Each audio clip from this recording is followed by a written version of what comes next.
management, where we see that there are certain key policy instruments and strategies that Zambia employs. The first is the National Policy on Climate Change. We also have the revised and updated National Climate Contribution, as well as the National Adaptation Plan, the National Green Growth Strategy, the National Climate Change Learning Strategy, and National Climate Change Communication and Advocacy Strategy, as well as the Green Economy and Climate Change Act, which was due at the time we were making the submission. Then in terms of emerging legal instruments and regulatory frameworks, we have the Carbon Market Framework. In terms of institutional arrangements, we look at the Ministry of Green Economy and Environment, which leads climate policy formulation and coordination, as well as the Zambia Environmental Management Agency, or ZEMA, which enforces environmental regulations and oversees compliance. In terms of the assessment of adequacy and opportunities for investment, we see that Zambia's comprehensive policy strategies and emerging legislation reflect a strong commitment to addressing climate change by aligning national efforts with the Paris Agreement, as well as developing a national adaptation plan and new legislative instruments such as the Climate Change Act, as well as the Carbon Market Framework. The country is laying the foundation for robust climate governance architecture. Maybe I'll move on to the specific effects of climate change on the agriculture sector now, where we see that Zambia's predominantly rain-fed agriculture makes it highly susceptible to climate variability. Altered rainfall patterns, rising temperatures, and more frequent extreme weather events have resulted, and as a result of the El Nino-induced drought during the 2023-2024 farming season, agricultural productivity declined by 16% from the previous season, resulting in only 31% of the area planted being harvested. And according to the ZAMSTAT's July Statistics Bulletin, during the 2023-2024 farming season, production of major crops declined. We see that maize production decreased by 53.67%, soybean declined by about 77.67%, and rice production reduced by 60.81%. Cassava recorded a production decrease of 29.71%. So we also see that there have been shifts in rainfall patterns, which have been evidenced by erratic rainfall and droughts, as well as intense rainfall and flooding. There's also been temperature increases and heat stress, which has resulted in reduced crop yields as well as livestock productivity decline.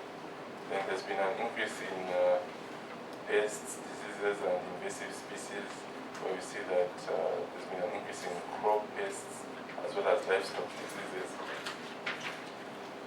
In terms of soil degradation and reduced fertility, we see that there's been an increase in soil erosion and soil nutrient loss due to the heavy rains, as well as a change in agroecological zones. And then there's also an economic and social dimension, which has resulted in reduced farm incomes, as well as implications for gender and equity. In the third place, we look at the impact of climate change on national food security, where we see that climate change affects Zambia's food security through multiple pathways: changes in weather patterns, crop failures, price fluctuations, and resource degradation directly influence food availability, access, utilization, and stability. So here we see that we've got reduced yields and production volatility, which has affected staple crop vulnerability, such as maize, as well as other crops like groundnuts, sorghum, and millet. Then there's also food prices and market instability, where we see that there's price volatility because climate-related production shocks drive up food prices, which which ends up straining household budgets as well as reducing access to nutritious diets. And we see an increase, there's also increased reliance on imports because poor harvest force heavier dependence on imports, which then exposes the country to global price fluctuations and weakening food sovereignty. We also have nutrition and dietary diversity, where we see that there's a decline in dietary diversity as reduced availability of staple crops narrows dietary options, which risks long-term nutritional deficiencies.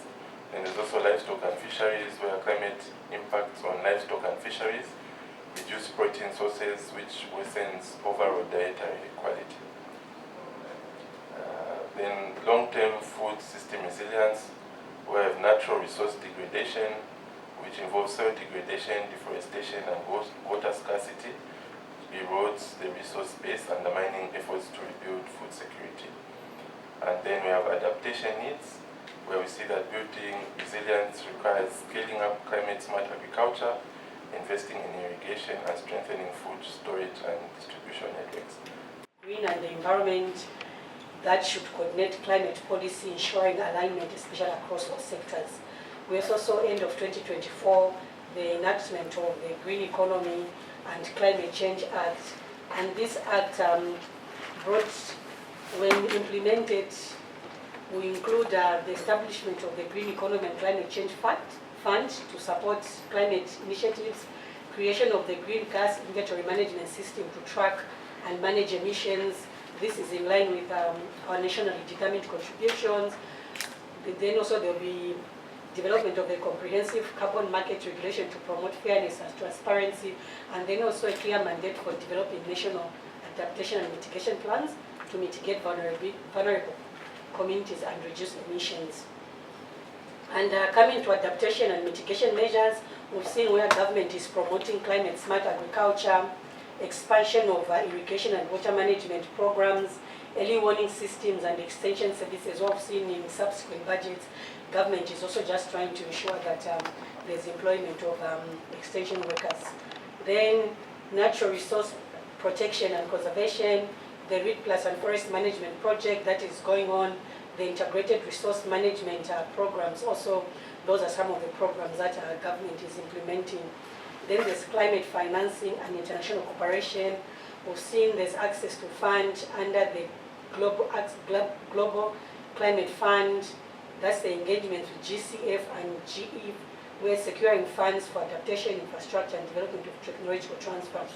We have PPP partnerships, where there's collaboration with civil society, academia, and development partners to enhance resource mobilization, innovation, and scaling up solutions. Another climate financing and international cooperation is the GGI, where also there's capacity that is being built, especially that has to do with trade, but within issues of climate change, that is Article 26.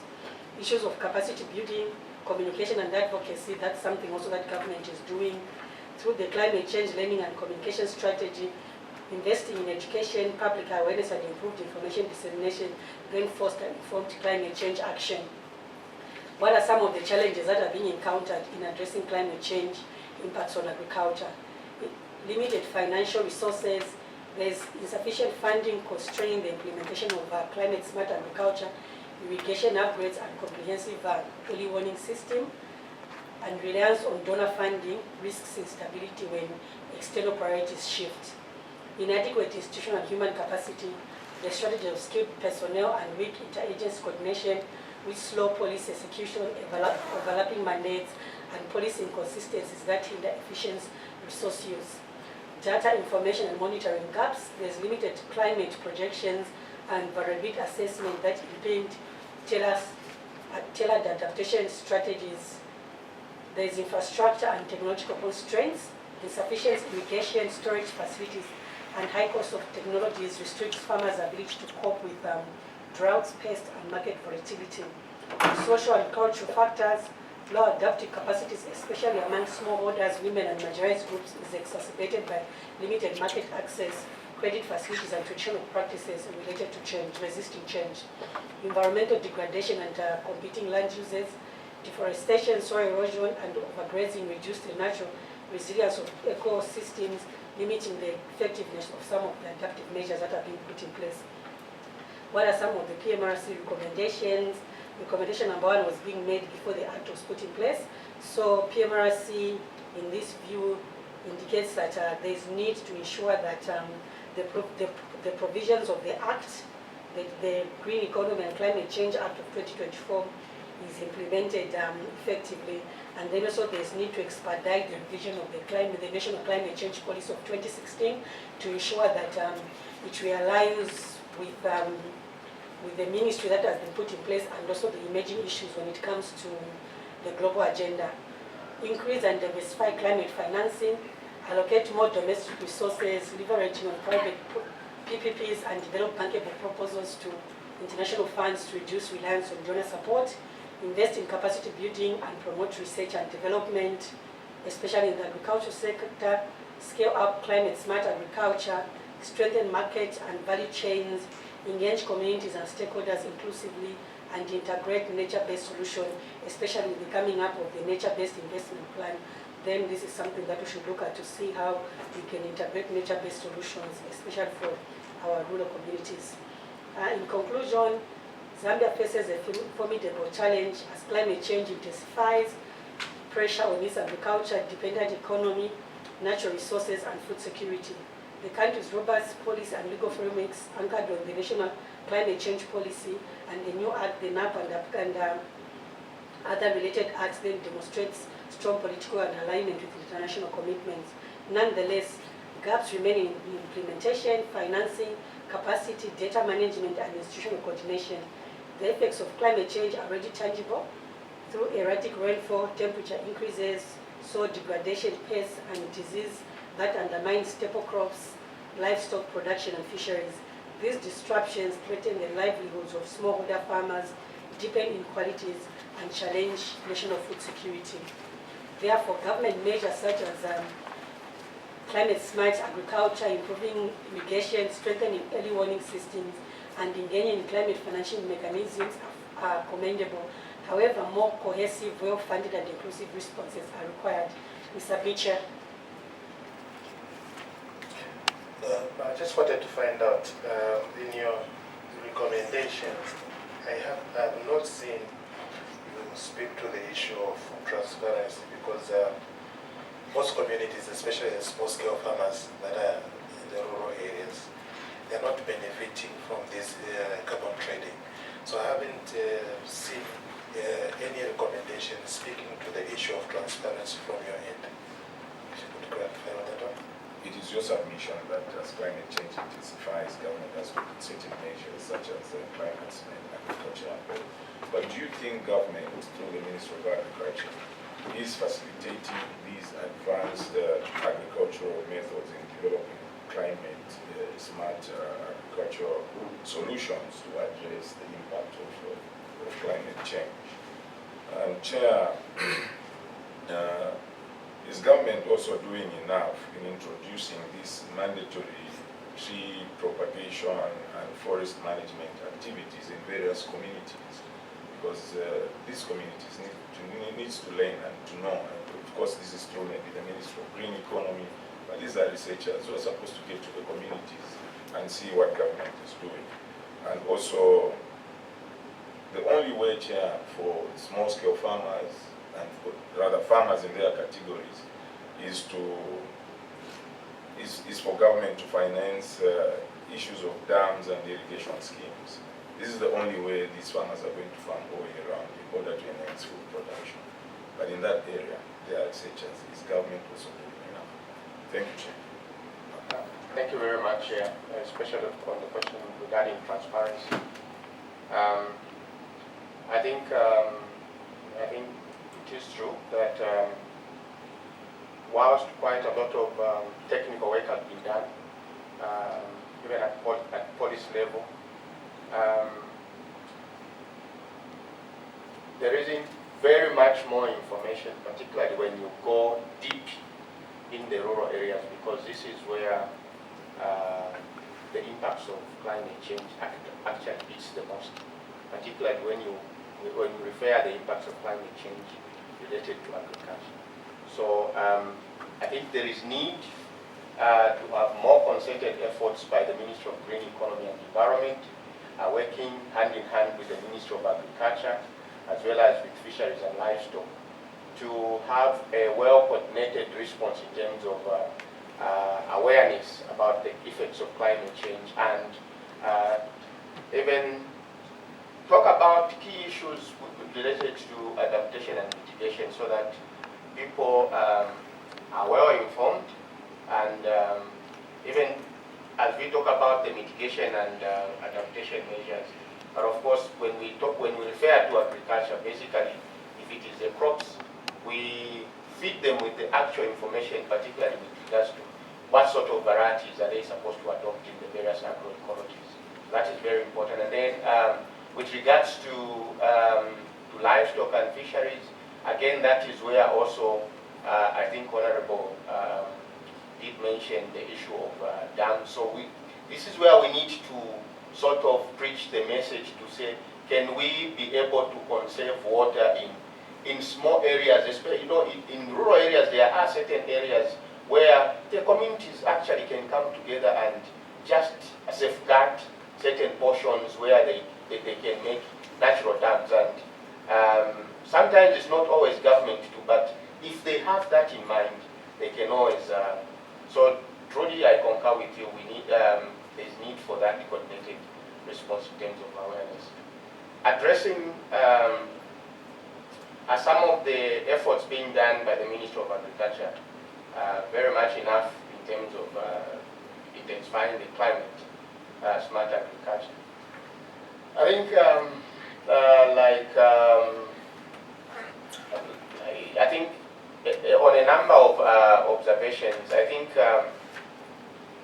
just like we are talking about awareness, sometimes, you know, this climate smart agriculture, sometimes it is limited to a number of few areas within the country.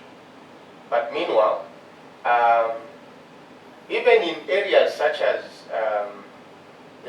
the Region 2, this should not only be constricted to Region 1 and other Region 2B areas. No, it should be spread across certain countries. It should be across the country, because the agroecologies, in terms of how the weather pattern is moving, is actually changing.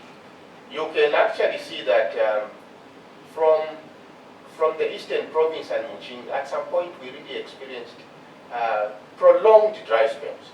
And what that simply means is that if somebody had done maybe conservation agriculture, climate smart agriculture, what would have happened is that they would have, those that planted maybe maize and these other crops using that method, they will have harvested enough moisture in the soil and abated that dry spell and avoid planting. So the message should be across the board, and we should intensify projects related to climate smart agriculture across all the mainstreams of our agroecologies, because the impacts hit us differently. And climate smart agriculture sometimes might not just mean that we are talking about potholing or what. There are many other methods that we can actually employ. Chair, I submit. Maybe Chair can come in. Okay. In addition, you asked about transparency when it comes to issues of carbon trading.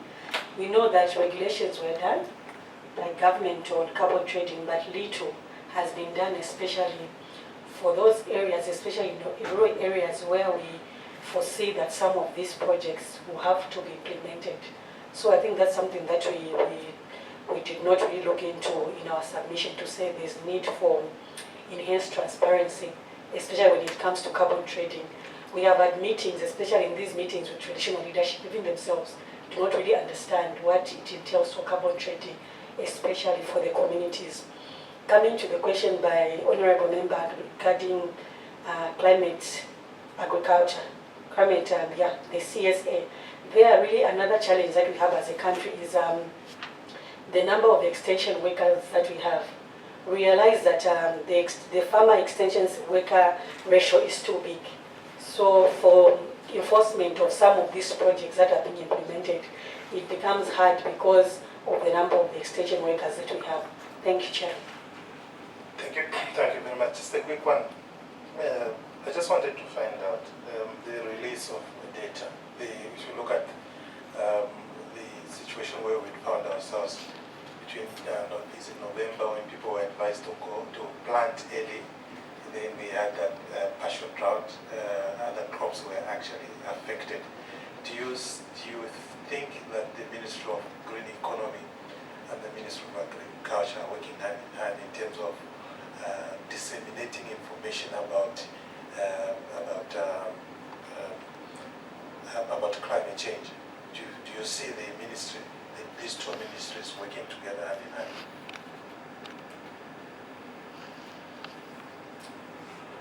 Thank you, Chair. From what I've seen is that there's been some cohesion where I think for Ministry of Green Economy and Environment, and particularly the department, the meteorological department, basically when they release that information, they basically just send it to the Ministry of Agriculture for them to sort of disseminate. But I think what it is that the meteorological data is quite very important in such a way that if both the Ministry of Agriculture technical experts as well as the Met experts, if they often meet, or where they sort of agree that can we be having maybe 2 weeks tripartite meetings to be able to plan and disseminate this information fully, I think it would actually add much more value, because even some of the dissemination channels, so for instance, a farmer who is in Chadiza, deep in the areas of Chadiza, close to our borders, how are they going to get that information that is posted on the website for the Ministry of Green Economy and Environment? So what is required is that, like she mentioned, is to be able to have different mediums of disseminating this information, where the radios, I think during this period, the radio should be flooded with enough meteorological information and what we expect ahead. Truly speaking, there was an advice to say, early planting and so on. Our ability to predict rainfall lies only within the spectrum of two weeks. So within 2 weeks, we are able to see that it's much more accurate to see what might happen within a scope of 2 weeks. Beyond that, you might not know what might happen. But you can also use satellite images to be able to see and just have a general picture in terms of what you can have. But with high precision softwares, it is possible that we can even predict beyond. But I think that we have not been able to have that high level capacity. And from the last meeting that I attended, I had to believe, because I think after that long dry spell, certain farmers in southern province, they had to replant and so on, and it was posing a danger to the country. So we had a meeting with the Southern African weather department of the SADC, and then the meteorological department, and few colleagues from Ministry of Agriculture and the APRI. What we saw thereafter, from the prediction from the SADC